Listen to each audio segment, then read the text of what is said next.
What is up, everybody? Welcome back to the RC Daredevil podcast. Tonight, running just a little bit different. Tim is tied up in a few things, so we're going to be joined here just in a few minutes with the man, the myth, the legend, Phil from AFX Fabrication, and see what is going on with Phil. Just wanted to take just a real brief second and thank all the listeners. As always, you guys absolutely rock. The Facebook page continues to grow. We get new followers on all the various podcast platforms. And I mean, every day people are still listening. I can't believe that you're not sick of hearing from us, but you're not. And so thank you. And for all the new people who are listening, I haven't plugged it in a while, but if you would, go over to facebook.com/RC Daredevil and give our Facebook page a like. And here shortly, in just a little bit over a week, Tim and I will be at Motorama racing some sprint cars. So we'll probably be doing some Facebook Live videos and some other nonsense and see what kind of trouble we can get into, see if we can maybe even go over to the 8-scale track and annoy Scotty for a little bit. So it should be good fun. And yeah, with that, let's wrap it up and we'll go over and see if we can find Phil and be right back.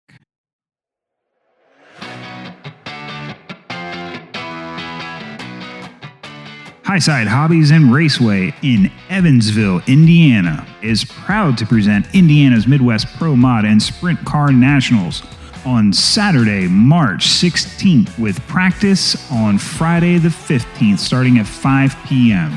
Sponsored by Smith Lawn Works, with a total purse of $2,000 for Outlaw Sprint and Pro Mod. $500 for first, $250 for second, $150 for third, 4 through 6, $50.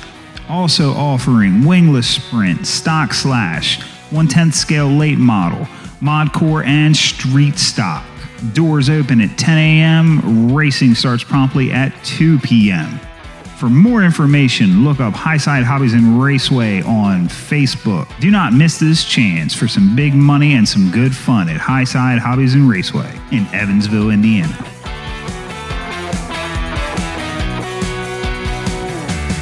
What is up, everybody? Welcome back to the RC Daredevil podcast. Tonight, we are joined then with none other than the man, the myth, the legend, and as his peers have referred to him, I'm going to refer to him in the same way, the godfather of the modern conversion, Phil from AFX. What is up, Phil? Well, hello, good evening. Welcome to everybody. I don't know about the Godfather, but hey, if you say it, it must be so. Yeah. Well, I've heard that from 3, if not 4 sources of, what we know now as, the conversions. I guess you would say from B5 up. Right. You've kind of been the godfather of that, and we're behind driving, doing it. So at least that's how they refer to you. Whether it's true or not, I'll take their word for it. They know what they're talking about. So how are things in lovely Nebraska today?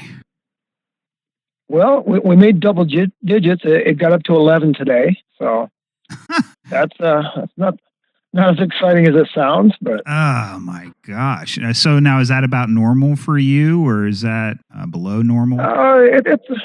It's a little cooler than normal. I mean, last Sunday we're inside racing at Hobbyplex.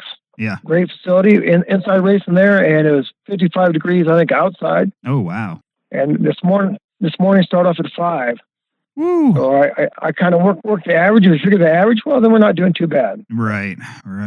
Well, you can keep that stuff out there. I'll stick with what we're at. I'll send it anybody's direction. So, Phil, I know you kind of fly under the radar. You're not a big social media guy. you do put out some stuff, through the AFX page, but for a lot of people, I know, especially on the East Coast anyway, they're not overly familiar with you. They know the name AFX, but that's about it.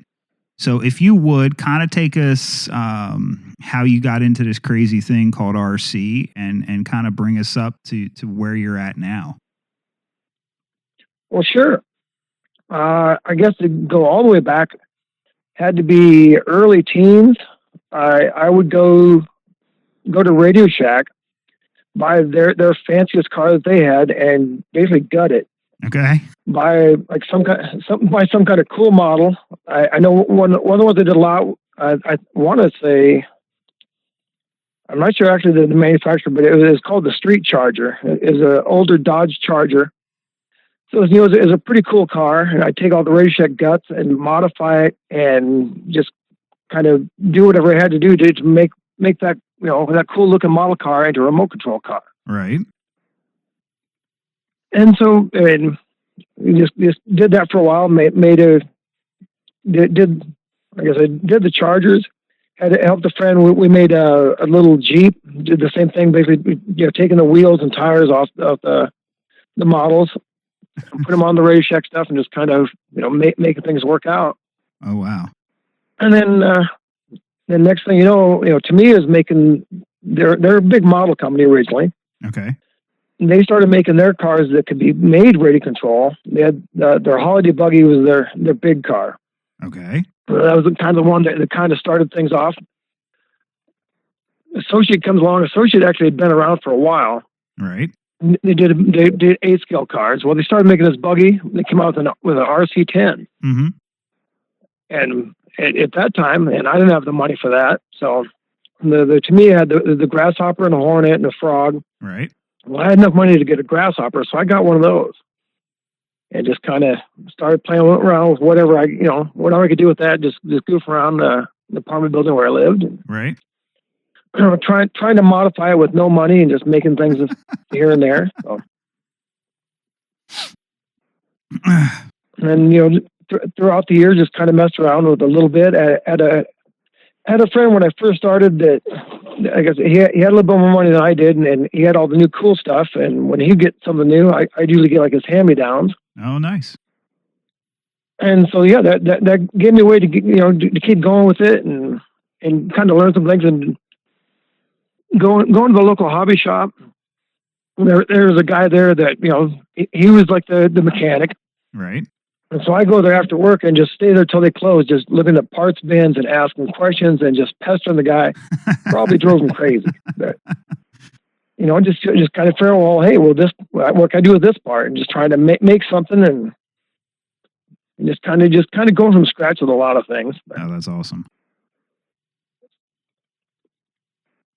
And throughout the years, I actually did a lot of carpet oval racing. Okay. Did some dirt stuff. Did the carpet oval,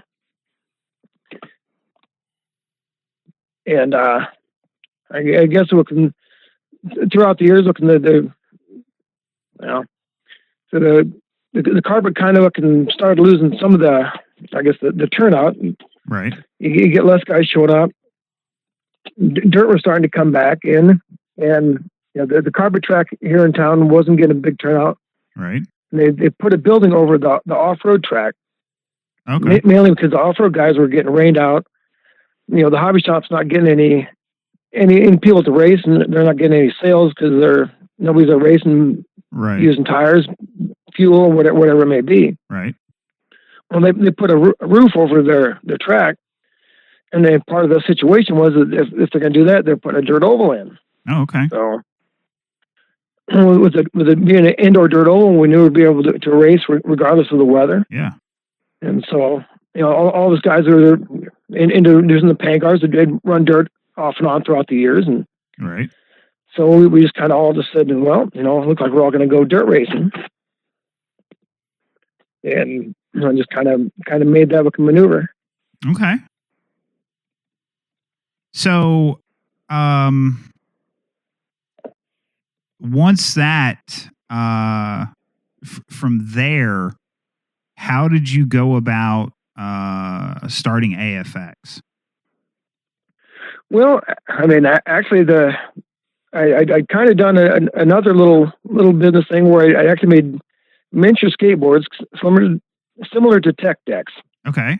They're just a fingerboard. Right. But I've got just about 30 years in custom cabinet work.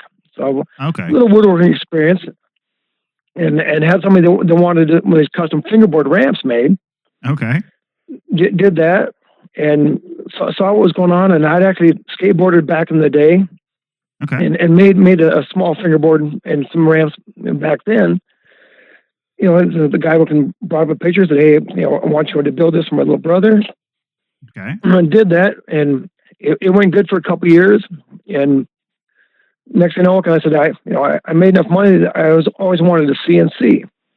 Okay. So, bought a CNC, had no idea how to run it, didn't know how to draw anything, and make any parts with it, but I had it. And so, sat back, took a little time, and figured out how to draw the things and make some parts happen. Right. Once I got going with that, then I realized, look, hey, I can make a pretty much you can build whatever you want once you figure out how to tell the machine what to do. Right. Right. And I started off basically just making some bodies. I guys that asked me to make bodies for Slash. Okay.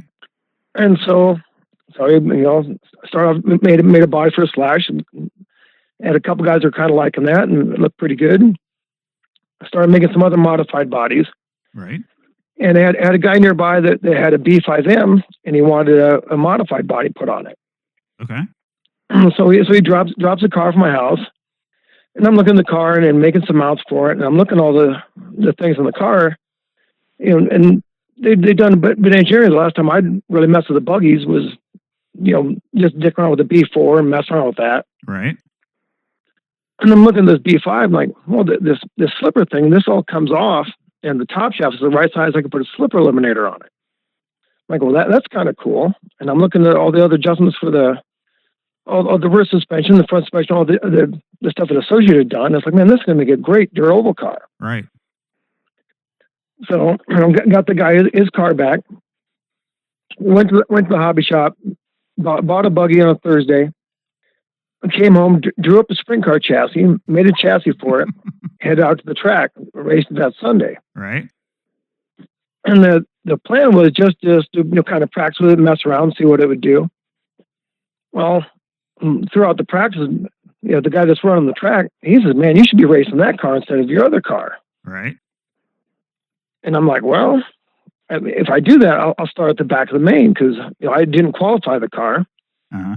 And he goes, yeah, no problem. I said, as long as nobody has a problem with it, yeah, why not? So throughout there, started at the back and ended up coming in second or straight away behind the leader. Just, the car was pretty easy to drive with basically no real setup to it. Just taking an off-road buggy, putting a sprint car cage on it, and going and driving it. Right. And so I figured, well, if there's a stock buggy is going to go this good, if I do a little tuning to it and put a little effort into it, it's got to just get better. Right. Right. So next couple of race days that I had, I practiced with the sprint car that I was racing at the time, and practiced with that B5M car. And both times the B5M car was more comfortable, so I ended up racing it. And the third time I went to the track, I didn't even bother with my old sprint car. Just kept running the B5M. Yeah. Now, I guess you were running just stock rear arms on it at that point? At that point, I was doing the stock rear arms. The thing with the B5M is that they had inserts in the rear hubs that you could change the toe with. Right. So basically, you could put an insert on the left rear to add more left rear toe, and you could take an insert on the right rear and take some of the toe out. It wouldn't actually tow itself out.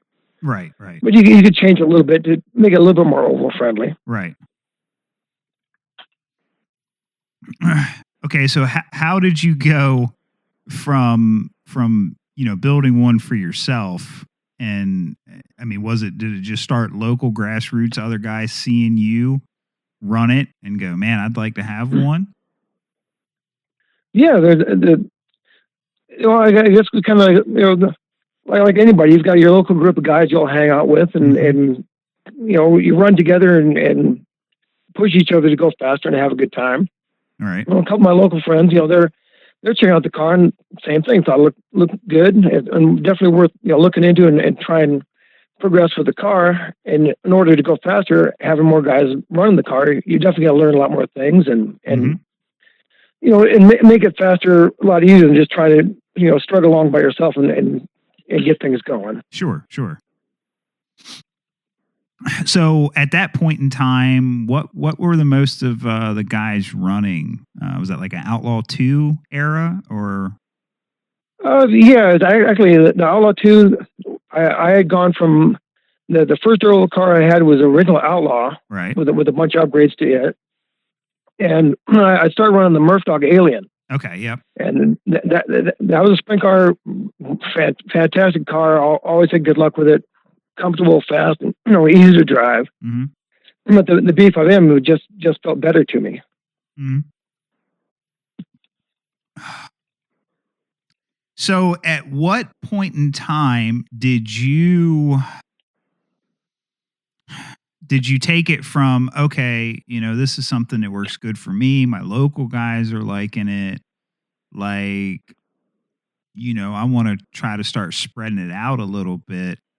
How did you go from the local scene to the bigger picture? Because this was, at this point in time, Facebook wasn't, what it is now.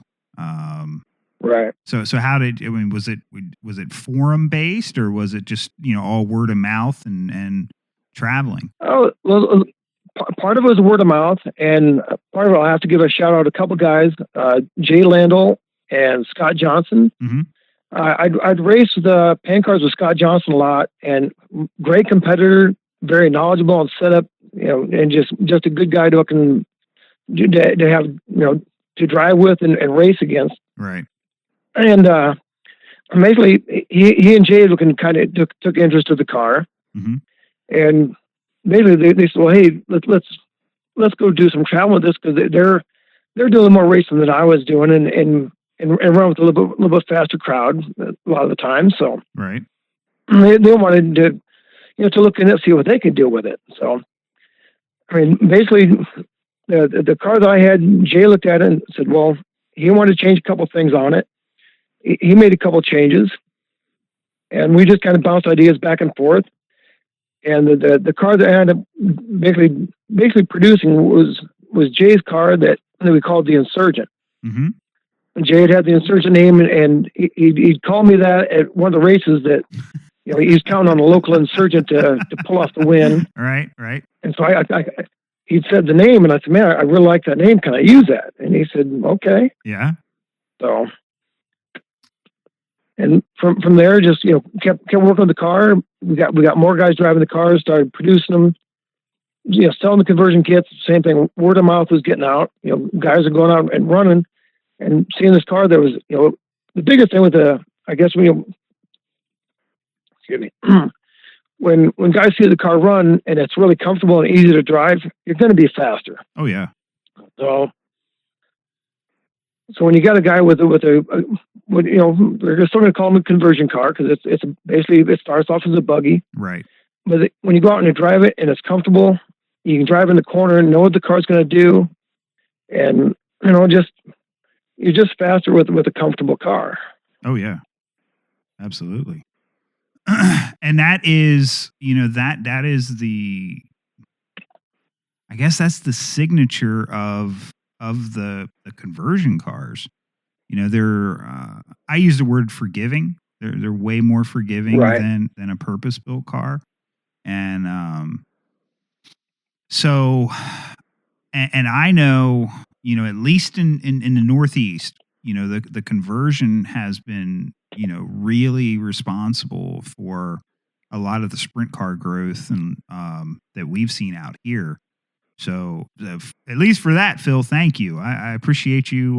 Putting everything together. I definitely can't take all the credit, and I certainly can't say that I know everything about set up, design, and build a car. Right. But I've had some good ideas and some things that have worked out really well for me. So, well, and that's another thing that I like about you and AFX. Again, you fly under the radar, but every once in a while, something will come up on social media, and you'll see a little glimpse of.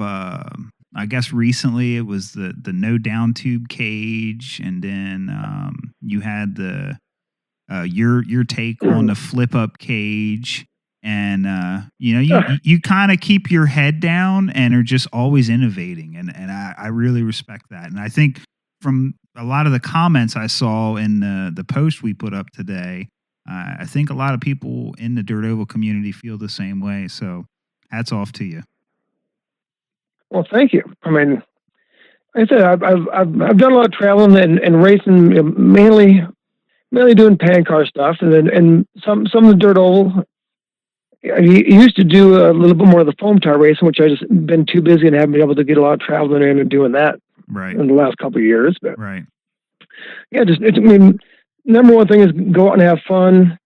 Definitely want to race and have a good time and be competitive. But yeah, number one thing is to go out and have fun with my friends and people hate to see hear them called toy cars, but right. They're a way to have fun and hang out and yeah. And they look awesome. I mean, they just do. They look really awesome. And compared to full size, they're extremely affordable. And right. And I know I'll catch flack for this, but to me, they're the most inexpensive that they've ever been. I think that's why you see so many guys running so many classes today versus back in the day. You couldn't afford to run 3 classes. Well, definitely. So yeah, it's a good time to be in the hobby. Especially when we talk about back in the day. That's a couple of guys who were at Chili Bowl this year talking about some of the people that don't realize how good they have it now. Right. And when you go to the back in the day, talking about the batteries that we used to have, the regular brushed motors. Which oh my gosh! Some guys still love the brushed motors. They thought that was that's part of racing is building a motor. Cutting your comm and breaking in the motor and making horsepower that way. Right. I mean the brushless motors were they're amazing. When they came along, I was all for it just because I knew how much easier it's going to make it for everybody. Right.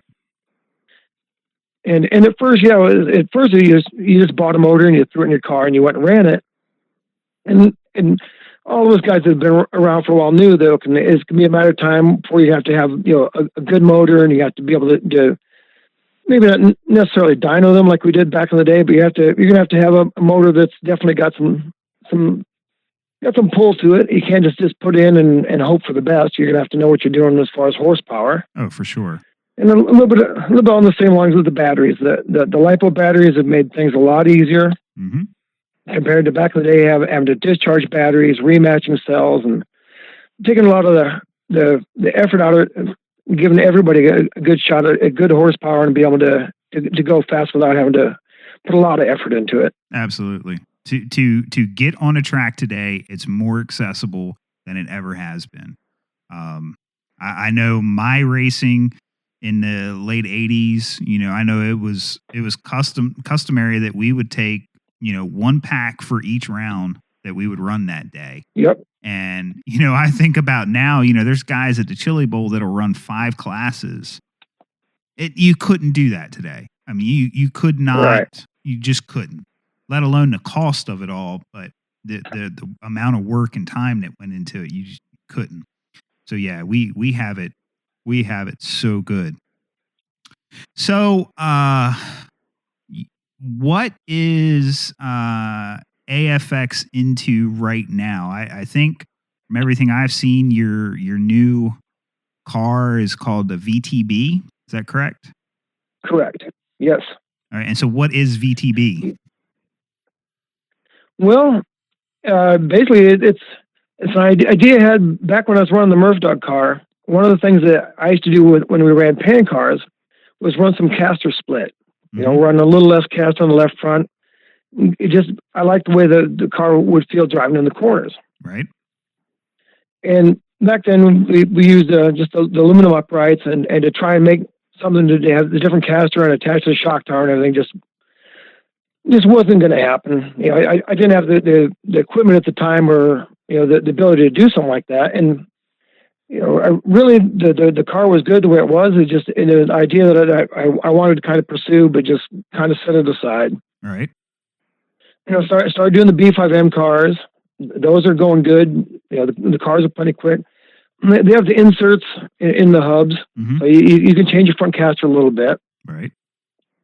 Moving along with the B6 cars, you know, B6 car looking definitely good. They had a couple of changes over the B5 that I liked, and I just had a local friend here that, you know, was always on me about, you know, because what I was doing with the B5, it made it pretty easy. Was that the front clip would basically bolted onto the aluminum chassis. Right. So that made it pretty easy to do the conversion, because you could cut the carbon fiber, bolt the associated stub on there. All the geometry is right. You know, the associate engineers definitely know what they're doing. You know, the steering linkage geometry, everything's right on. The car works great. Right. You know, B6 cars, I was taking the aluminum chassis and basically setting up the machine, you know, CNC and cutting off the front stub and doing what a couple guys are calling a bikini car, because it's a two-piece chassis. Right. And going that route. Well, then I had a friend that, you know, was always on me, just saying, well, can't you do something different? I mean, there's got to be a better way. You got to do something other than cutting off this aluminum chassis, because you're cutting up this whole aluminum chassis. Right. You know, if you have a guy that's an off-roader and he wants to come over and race, I mean, that's another thing of the conversion cars too. You can get some guys that if they race buggies and then they're comfortable with it, and you go and say, hey, well, here's looking like a Custom Works or a GFRP car. Well, they're kind of out of the comfort zone on getting the thing tuned and adjusted. Right. But if you give them a car and say, well, here's a sprint car, but it's really a B5M. Yep. They're going to say, well, yeah, I know that car. I know what to do to that. Absolutely. So I just, you know, had the ideas of what I kind of want to do for a front end.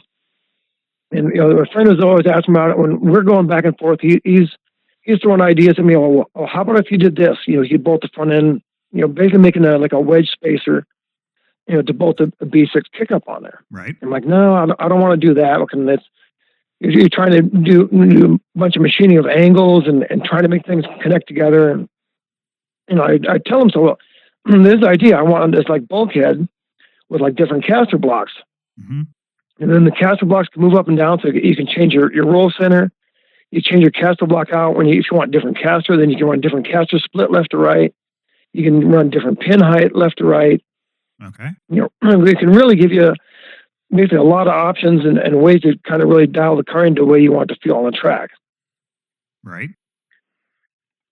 And so, you know, after we bounced ideas back and forth, and I was like making him sketches, and he's sending me back some drawings that he's doing on the computer. And finally, I just sat down and said, okay, I had plenty of plastic and a couple of machines, so I figured out, you know, the way to make the bulkhead is out of a chunk of Delrin, and did the first car, machined a handful of parts, and went to a local track here just to practice with it. Same as with the first car. Right. You know, showed up, you know, I'm just going to practice this car. I had two other cars I was running, like an open class and our 360, which is a 13.5 class. Right. Yeah, I got those two cars. I've run this track before. Yeah, I'm happy with the way they've ran. Well, I'm practicing with this new car.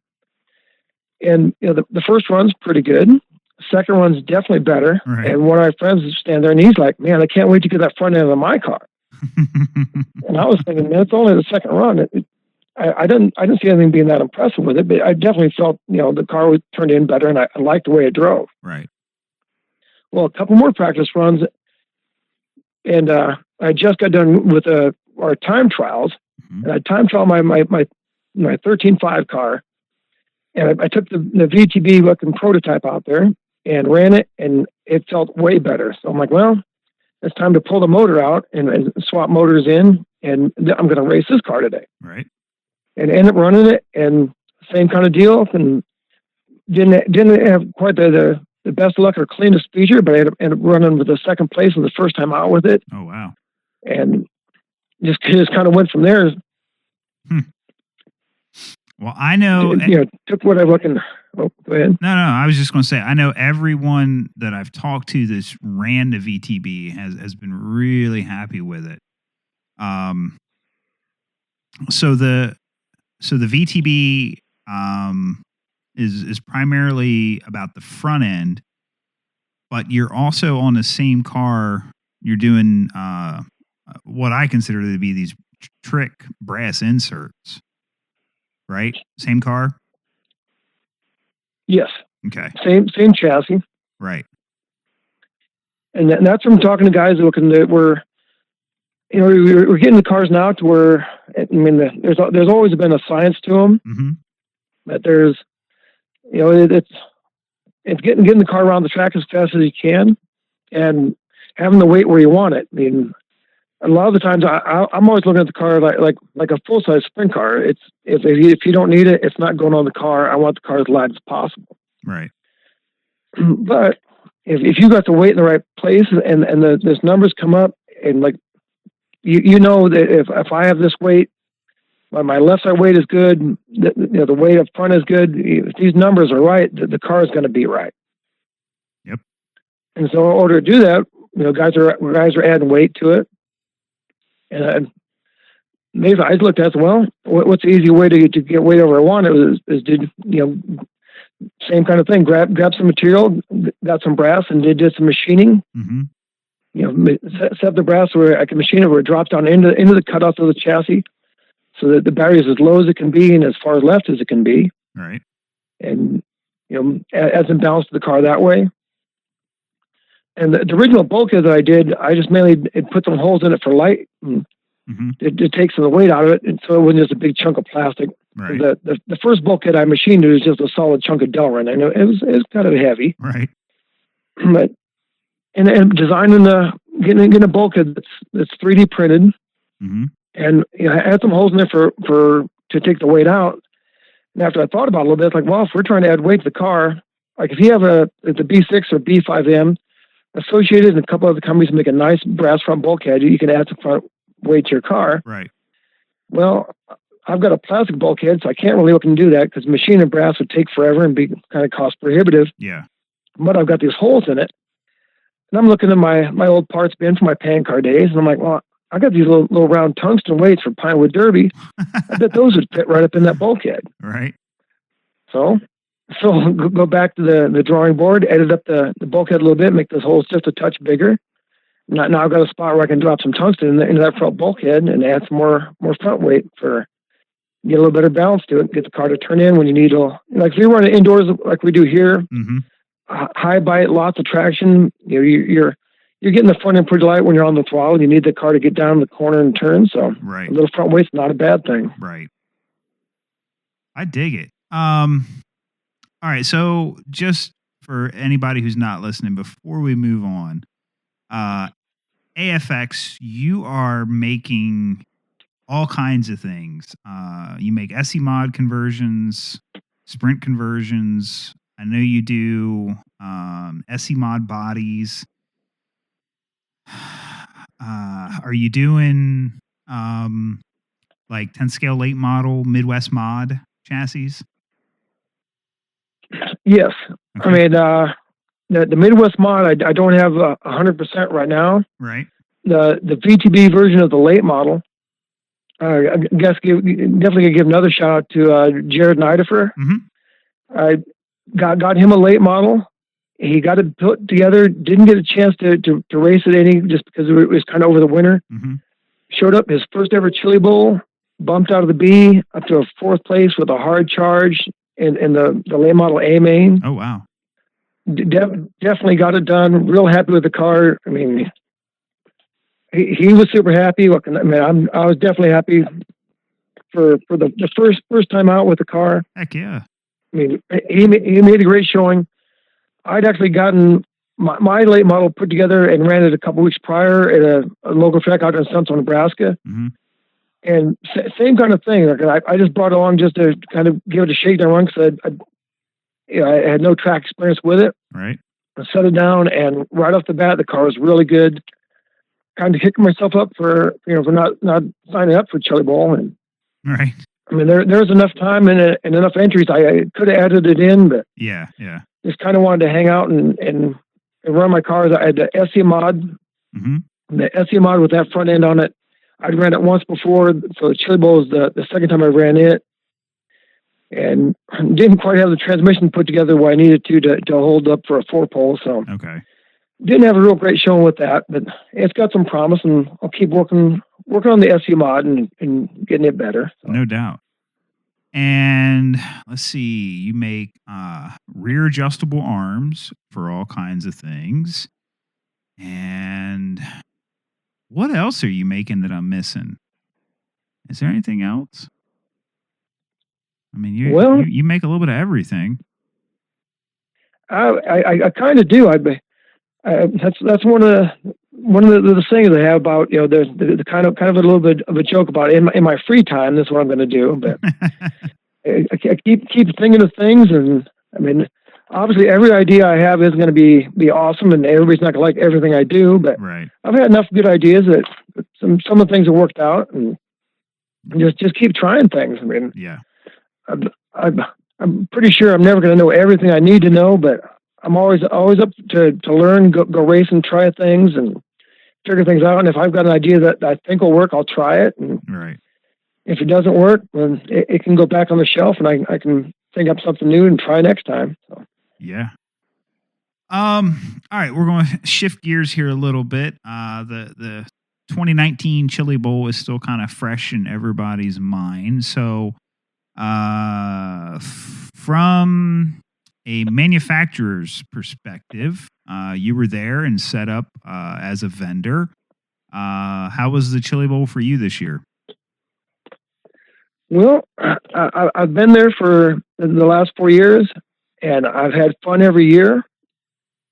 I mean, there's I guess maybe a little bit of drama and stuff that goes on. Maybe some guys weren't happy with the track conditions, right. But I mean, there's when you have 400 plus cars, and how many laps everybody's putting down, it's going to be a long day. Oh yeah, and the track is going to be what it is. I mean, it's just going to be the same for everybody. Obviously, it'd be nice if it could be maybe a little bit more towards the loose dirt. But, right. Given the conditions, and I mean, part of it is, I guess, in my opinion, I mean, the tires are running, and a lot of traction compound. It's going to create that condition. Oh, yeah. The track is just going to get worked over and polished off, and maybe not like gallons and gallons of chemicals on there, but there's a lot of chemicals going down on a lot of laps going down. Yeah.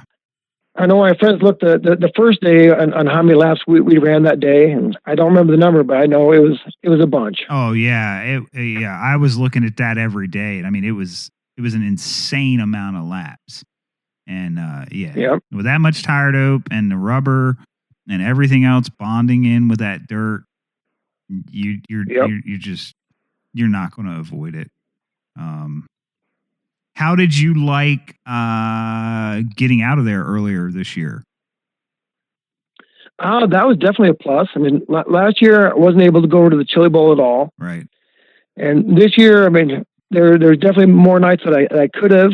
Mm-hmm. I got to go over one of the nights and see some good racing and have a good time. One of the guys I was down there with, he'd been down there before, and he'd never had a chance to get over there and watch some races. So got to take him over there and hang out and have a good time, and let him experience. I mean, we're there to race our cars, and especially as a manufacturer, I'm there to kind of showcase what my products are and what I've got going on, right? And want to represent that, but definitely want to go and relax and not be there all day, because we're going to be there all week, right? You come in and set up on Monday, unload, start working on cars and getting ready. Yep. And then you're racing all day Tuesday, because we do 2 rounds of practice and a seating round. Yep.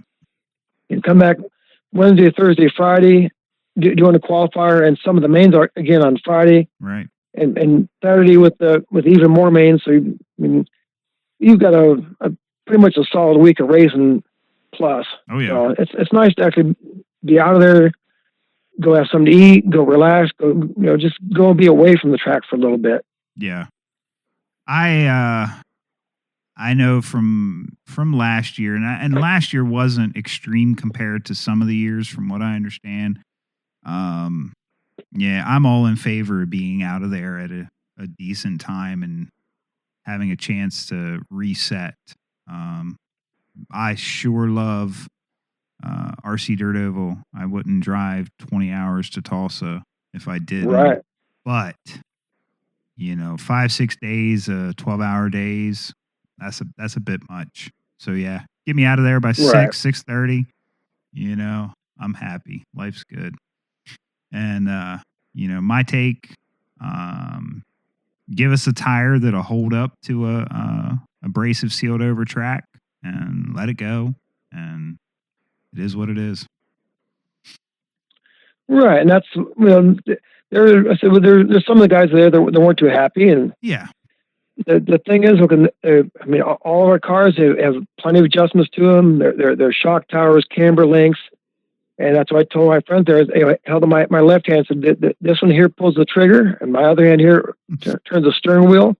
Right. And this thing between my ears that I can kind of maybe work on to try and make this car go around the track better. So. Oh sure. I mean, it's not an ideal, I guess, track surface and situation, but we've all got to deal with it. And for the most part, most of us have been there before and have kind of seen what happens. And right. I mean, it does kind of suck because some of the times, I mean, depending on when your race is up, you might go out there and if you're out there early, you're out there when the track's damp every time. Right. And then depending on how you qualify, you can end up going on the feature when it's all rubbered up and sealed over. And that's not what you've run on the whole week. Right, right. Or it could be the opposite. Could be the opposite way. I was really happy with my sprint car. I had a decent car, but it ended up just being in a heat race with some really fast guys, which made it tough for me to get too far up in the qualifiers. So, right. So come feature time, said I was up fairly early in the rotation, so I was out there on a pretty damp track, which was nothing like I'd run on like the whole week. Right. So that made it a little bit more of a challenge, but it is what it is. And you go out there and take your best shot at it. And the guys that run up front all the time, you definitely got to go give them a pat on the back and recognize the effort they put in to be fast like that all the time. To show up every year and have a competitive car. Absolutely. That's one thing with the Chili Bowl that a lot of guys will say that you don't get much track time, so you get 3-minute run, another 3-minute run, and then it's time trial. So if you're not good off the trailer, you're going to be in for a long week. Oh, absolutely, and the cream's going to rise to the top. I mean, you got a guy this year, first year at the Chili Bowl, and wins 2 classes. The track didn't hinder him any, and right. You look at, like you said, you look at the guys that are always fast, year after year. I mean, I'm sure most people that are into it and follow it closely, Nathan Dean sold his late model shortly after the Chili Bowl, and he had him or Arnie had dremeled that thing all up and chopped it, length off of it. And I mean, those guys were doing what it took to get to the front. I mean, and hats off and pat on the back and respect for those guys. They're going to get it done. Yes, there's guys from my heat that are definitely fast and same kind of situation as me, where you do your best in your 3 rounds. Well, if you have one bad round, it's the competition there is so tough. I mean, that's one of the reasons we're there, because the level of competition is just that great. Yep. And then you look over the mains and you see some of these guys in these lower mains, like even into the C and the B main, and you're like, oh, man, it's just everything's just that close together. Oh, absolutely. So in the qualifier, I ran out, and they do your top 3 laps. My friend I was with there, he goes out and he puts down his time. Well, his top 3 gets him 15th. Okay, my top 3, I'm 2/10 behind him. That's 10 spots back, so I'm qualified in 25th. Right. So you figure that's 2/10 of a second on 3 laps. So that's not even a tenth of a second a lap difference. Yep. Being 10 spots. The competition is just fantastic, and that's the big attraction to me, is to go there and run against those guys that work that hard, put in that kind of effort, no matter what the track conditions are, and just go do your best and try and get it done. Yep. And I've told everybody, local that I race with, they have to go, because what they're going to learn is you'll learn more that week than you probably will a whole season at your club track, just by hanging out, watching, and talking. So many tips Definitely. and tricks and everything. I mean, it's just, it's unbelievable. Yeah, I was talking to a guy that he's got his local track that's doing some dirt oval. The guy's kind of new to dirt oval, and I told him you need to come to Chili Bowl. You promote your track and get some exposure and do some racing. And he's like, well, I'm not good enough. Right. And I don't laugh at people when they say, because a lot of people will say that, well, I'm not good enough to go to Chili Bowl. Mm-hmm. And it's like, that's not even what it's about. I mean, there's the same thing. It's those top guys are going to be the top guys, and you'll get into it. You'll get into a race, and you're going to be racing somebody that whole week. You're going to do some racing. You're going to have fun. Yeah, and you just learn so much. Just walk around, seeing other people's equipment, bounce ideas back and forth off them, seeing different things, and just the exposure level of everybody working that hard to go have fun and race. You're gonna pick up things, right? And exactly like you said, that's that exposure and that race week. You'll pick up so much that it's a great opportunity For sure. It's definitely it is expensive. That hurts a lot of guys. I mean, you lose a week of vacation right at the first of the year. That's tough to give up. Right. But if in any way, everybody who's passionate about dirt oval needs to go once at least. Yeah, definitely. All right, Phil, we got a ton of questions, so let's jump into these real quick. A guy named Cam Morris, he wrote a long question, so I'm going to abbreviate it for him. He just wants to know, what's the best way to get a hold of you to buy anything? He's had a hard time in the past. Well, again, that's like you said, I'm kind of under the radar. Mm-hmm. I've got a full-time day job. Right. So I guess one of the easiest ways to get hold of me is send me a message on Facebook. I may not respond right away. I finally did get a new phone after 5 years, which everybody's giving me a hard time about. But right. So I can be a little bit more in touch. Like, give me a message on there, and I'll get a hold of you. Got a website which I need to do more updating on, get more information on that, get more products made. Right.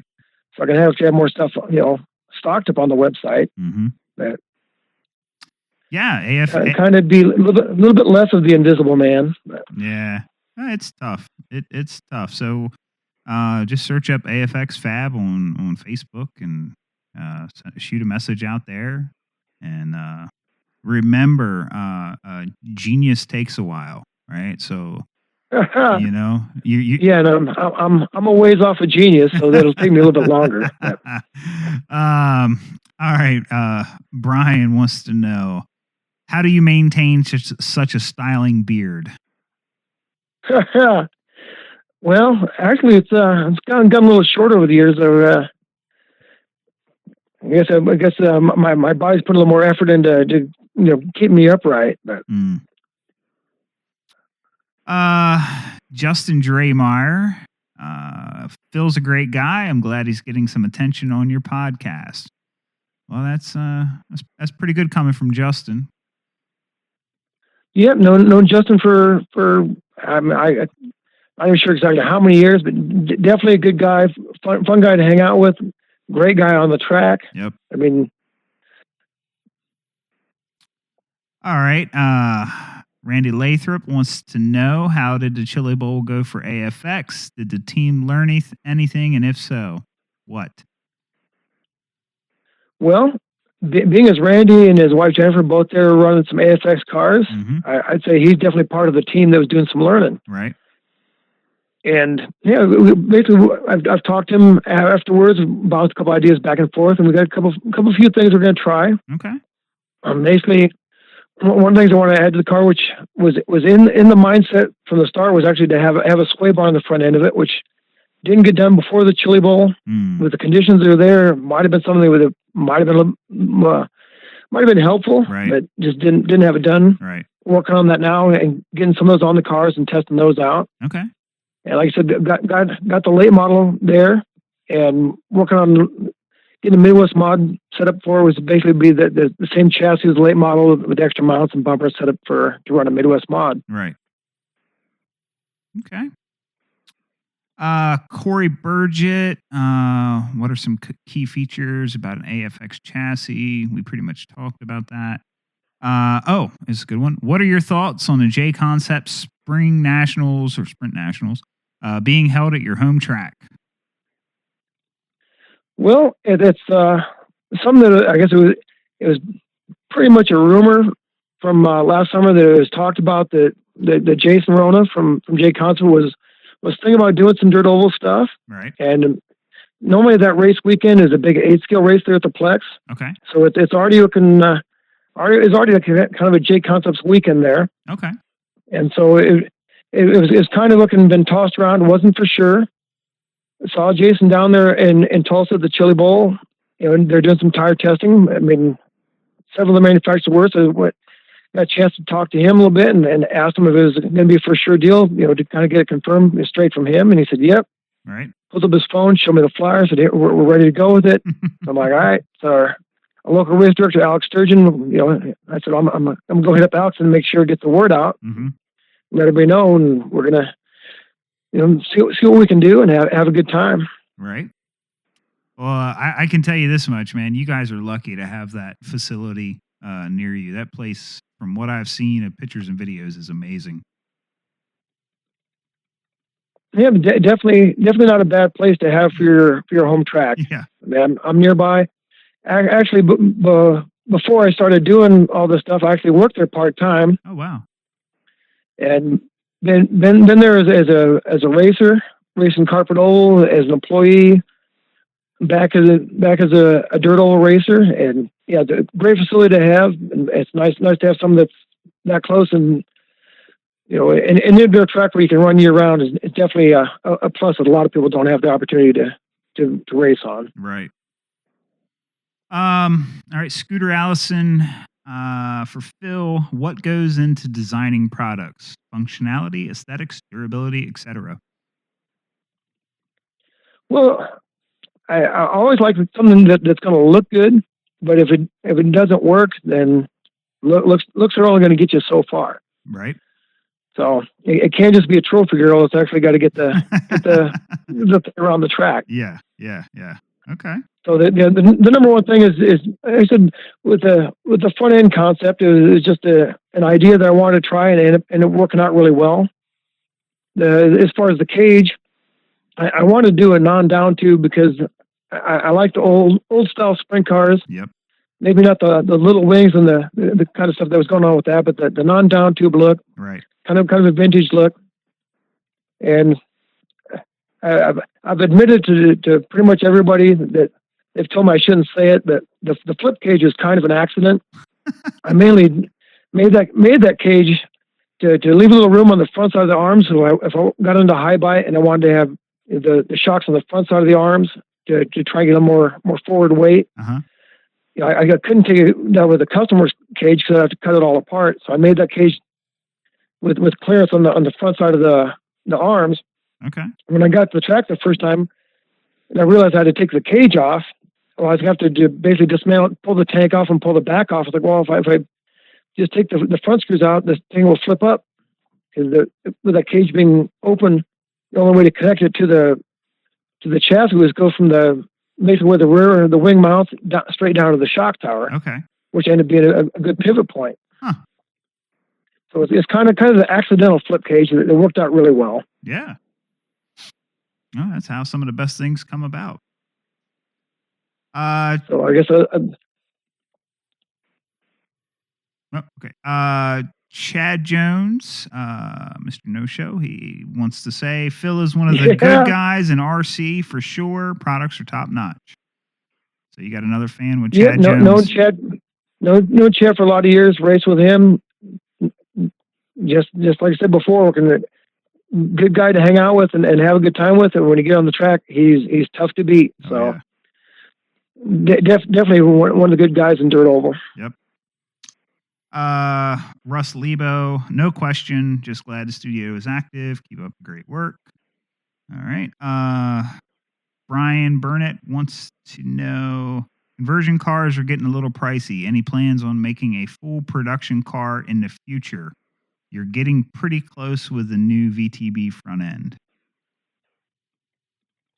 Well, I would love to be able to I guess manufacture everything myself and put everything in a box and be ready to go. Right. Unfortunately, I don't quite have the equipment to do that. At least, definitely not yet. Mm-hmm. What I have been doing is getting a B61 kit and parting things out, taking out the body, chassis, some of those local off-road guys, and I can put together a complete car. But yeah, it's definitely on the high-end scale of what you have to pay to get a car. Right. So that's tough. I mean, you want to be able to get out and race, and that's the first B5M car that I made. That's one of the guys at the track was hoping that I could be able to put together something that is affordable and get guys into racing fairly cheaply. But with what it costs to the carbon fiber and gelling material, all machining and time to put into it, it's just tough. It is. Yeah. I mean, and you figure your cage and wings and body panels and right. And now, having to have rear adjustable arms and right. It's not cheap. Right. It's not cheap, but if you're getting performance, then it doesn't seem so bad. If you're putting down a lot of money and the car didn't perform, then right. it definitely will can change your mind about, hey, do I want to go this route or do I want to go with a different brand? Right. Okay, Tim Wood, how long has it been since you've shaved off the goatee? Well, I have to think about it. It'd be definitely back when I was racing pan cars. I know I've got some pictures because I used to have really long hair too. My hair was halfway down my back. Wow. And came home one night and just told my wife, let's shorten up the beard. And she trimmed a little bit, and I said, let's trim a little bit closer. And she said, well, that's kind of funky. I'm like, well, just shave it off. And she's seen me shaved like one other time in my life. Oh, wow. So she's like, well, okay. So then this is going. I grabbed my hair, and she's like, what? And yeah, I basically shaved my beard that was like halfway down my chest, and my hair was halfway down my back. cut it all off. Oh, wow. People didn't recognize me. I got the question, when you going to court, what's going on? And they're just, I had friends come over and they came in my house and jumped. They thought somebody was in my house. They didn't even know. And so yeah, it's been at least probably 12, 15 years at least since I've shaved the whole beard off. Oh, so wow. Wife kind of prefers me with the beard. She's just used to it. Yep. So I can understand. All right, Mike Archer. You're a bearded guy too. You know how it is. Absolutely. I shaved not long after the Chili Bowl, and it was the first time I had fully Bic razored in, oh my gosh, 6-7 years, and my kids didn't recognize me. My wife was like, "No, please, quickly. How fast can you get that beard back?" So yeah. Right. I get it. Get out the Sharpie, start touching it up. Yeah. All right, Mike Archer. Here's a good one. How many hours do you sleep at night? You're always going. Well, Mike's, I guess, kind of a local. He's nearby. Okay. He usually gets mistaken for being one of the Omaha guys, even though he's not from Omaha.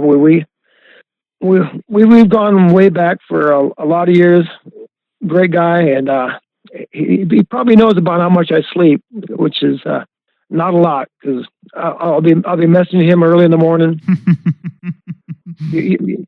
Usually it's up about 4:30. Get some stuff worked on and packed up off to the post office, drop it off before I go to my day job, and come home and go back at it. Right, right.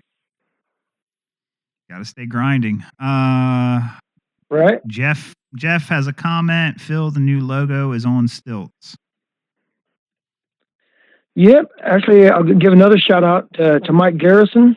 Okay. He's done a great job with that. Because he did some graphics for another guy's. He did a wrap for one of our guys that. The cars, actually, I've got it on the website. That's kind of in the promo picture that we've used. Mm-hmm. He did the logo for that guy, and I actually talked to Mike before that about doing some graphic work. He did it for that guy's car, and I said, Dan, I love that logo. Can I use that? And he said, sure. Send me the file. And yeah, I like the original logo. The new logo just kind of suits a little bit better. Just a little cleaner looking, I guess. Right. Yeah, I think the new logo looks fast. That's my opinion. Yep.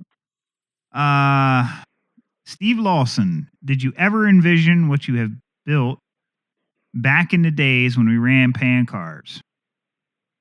Yeah. Another guy that I'll go back years and years with. Another great guy. Right.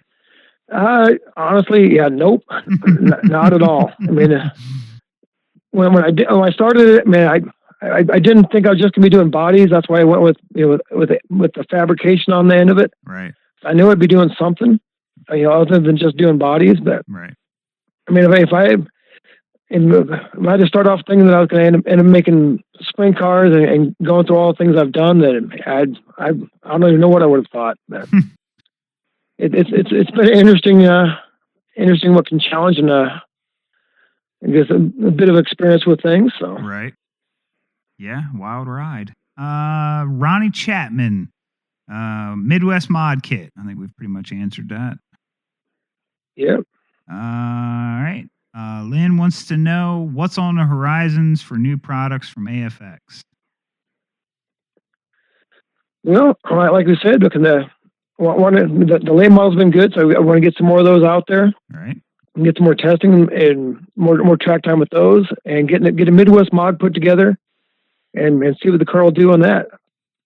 Okay. I mean, the Midwest mod looking in the late model, you can run them with the same chassis, but when I ran a B6 version, the battery positioning, I definitely had to play around with that a little bit and some of the springs and stuff. Okay. So it'll be interesting to get a Midwest mod put together and get in the hands of some guys and let them get on the track and get some feedback and see what works, what doesn't, see if I need to change things and what I can do just to make things better. Right. All right. Steve wants to know, how did the Fizzler come about? Well, anybody's known me for a little while, there's a saying, it's don't be that guy. Well, the front of my looking top wing, where usually people have their names, I had that guy across my wing because man, I was that guy. Which is usually I'm that guy back at the shop when my buddies aren't racing. So when they're racing and I'm not, they can say, hey, I'll give a shout out back to the shop to that guy. Right. And after doing that for a few years, I needed to do something different and got a hold of the guy looking that does my numbers and stickers for me. So I got to change it up.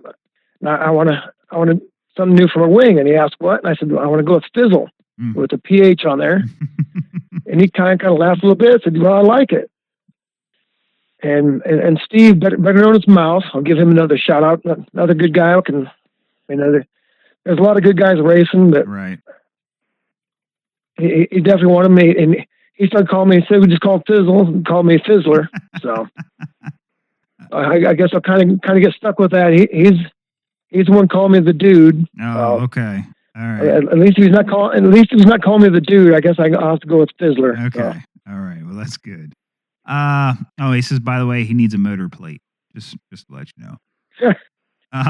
Yeah, he needs a motor plate, and he's got something coming in the mail already. But I got motor plates, and I've got a pretty good list of things I need to be getting to.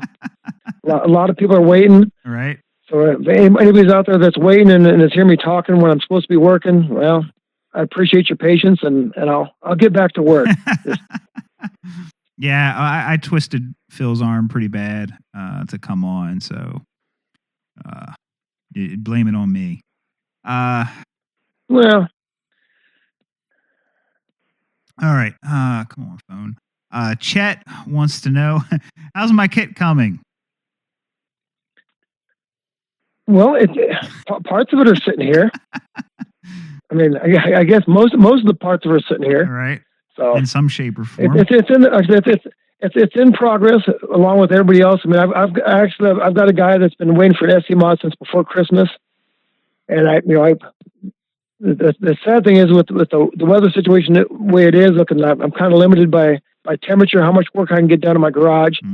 So this guy's been patiently waiting. I sent him a message the other night. So I got a couple more things to cut, and his patiently waiting discount, it just keeps getting bigger. So he'll be getting taken care of. I'll get him his stuff and treat him right. And I try and treat everybody right. But yeah, for all the guys that patiently wait for me to get everything I can done to help so many people, that I really appreciate that. I mean, I appreciate you taking the time and having me on here. So yeah, for sure.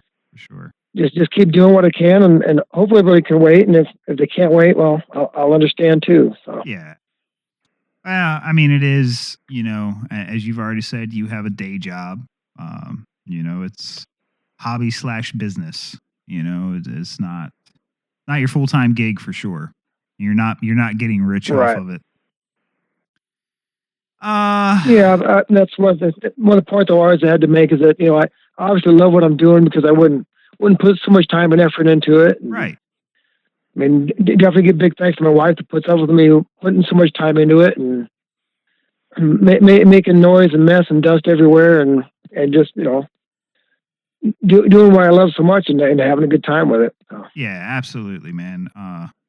That reminds me, I gotta say a thanks to my wife because she wrestles the kids when I'm podcasting or editing or answering all the messages. And, she told me after the Chili Bowl, please don't ever make me go through this again of having to listen to either Scotty on something in the house, whether it's my phone or iPad. I don't know what was worse, her listening to Scotty or her listening to me say Chili Bowl this and Chili Bowl that. So she said, right. You're getting kicked out next year. I said, okay. Right. Sounds good. The plan worked. Just go there so she can hear about it afterwards so she doesn't have to hear it the whole week. That's right. Yeah. A couple hour conversation will give her the cliff notes. All right. Last question. Craig wants to know, how's the new desk job going? Yeah. Oh, Craig's probably, I guess I'd call him my number one homeboy. We've raced together for gotta be looking close to 30 years throughout dirt sprint cars way back in the day, and then into pan cars and back into dirt sprint cars. Oh wow! Great guy, looking definitely a tough competitor, fun guy to be around the track too. Mm-hmm. And yeah, after 30 years of being in the shop and wearing myself out, finally moved into our engineering department in my day job. So okay, doing a little more desk time and on the beginning of things, looking and starting out and making stuff on the computer instead of wearing out my back, my shoulders, my hip, and everything else. Right, so right. It's going good. Awesome. All right. One last thing before I let you go. There's been some talk on the 2020 Chili Bowl. Some rules have already been announced. Midwest mod going to open motor. Yay or nay? You like that or not? Because I haven't raced Midwest mod looking real regularly. Right. I mean, I'm not into looking to deciding what the rules are going to be. I mean, I was in on the conversation when Scotty got a hold of a bunch of guys that made bodies to discuss things and get rules set up for the SC mod. Right. So I get to put my 2 cents in on that. And being I don't run the class, it's kind of hard to say one way or the other. Okay. I guess the one plus side to it is that it makes it a little bit easier for the tech guys. Mm-hmm. I mean, they had one guy there doing tech, and they had a little bit of issue that was one of the gripes that people had was that guys are going up there with motors that they ran the year before and they were illegal. Right. And it's just because the temperature's so cold that the meter was reading was off. Right. So they ended up getting a different meter, getting things checked out and getting things taken care of.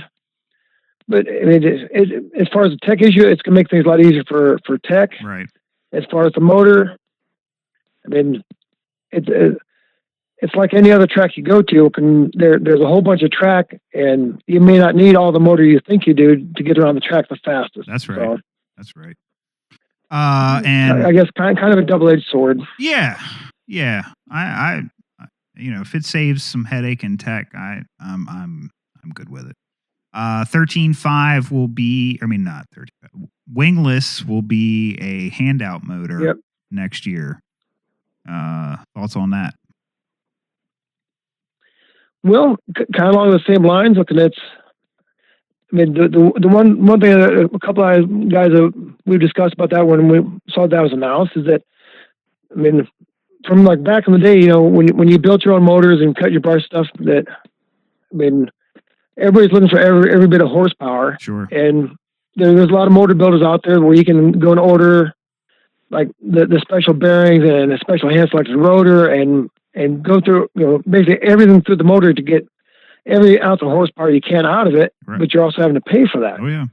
And the thing is that doesn't necessarily guarantee you're going to be faster with that motor. Right.